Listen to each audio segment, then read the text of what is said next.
Hello দর্শকবৃন্দ, আসসালামু আলাইকুম। আপনাদের সামনে নতুন একটা ভিডিও নিয়ে হাজির হলাম। আমি যদি মেডিসিন নিয়ে আলোচনা করি, তাই মেডিসিন নিয়ে আজকে আলোচনা করব।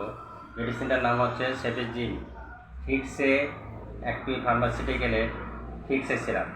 এই ফিক্সে সিরাপ 50 ml সিরাপ, দাম 230 টাকা। আমরা যখন সিরাপটা রোগীদেরকে দিই, বোঝাই দিই কীভাবে খেতে হবে। এখানে দেওয়া হচ্ছে 30 মিলি পানি দিতে হবে। পানি তারা দেয় নাই। আমরা রোগীদেরকে যখন বলে দিই 30 মিলি পানি মিক্সড করবেন, রোগীরা তখন ফোটানো পানি দেয়, কাঁচা পানি দেয়, অনেক সময় 40 মিলি দেয়, উল্টাপাল্টা করে ফেলে। তখন ওষুধেই কার্যকরী গুণাগুণ থাকে না। আবার আরেকটা কোম্পানি দেখায় জিসকা ফার্মাসিউটিক্যালের, ওরা দেখা যাচ্ছে যে এই মেডিসিন দিয়েছে, মেডিসিনের সঙ্গে পানিটা মিক্স করছে। এতে রোগীদেরকে বোঝার সুবিধা হয়। যখন পানিটা মেডিসিনের ভিতরে দেয় তখন আর কোনো ভুল হওয়ার চান্স থাকে না।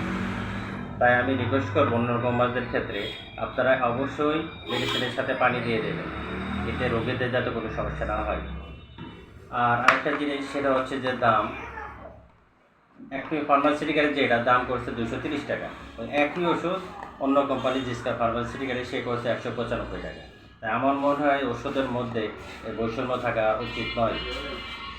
আশা করি সবাই বুঝতে পারছে। এই ব্যাপারে অবশ্যই ওষুধ কোম্পানিদের অবশ্যই তাদেরকে জানাবো, তারা যাতে এই ব্যাপারে সচেতন হয়। আসসালামু আলাইকুম।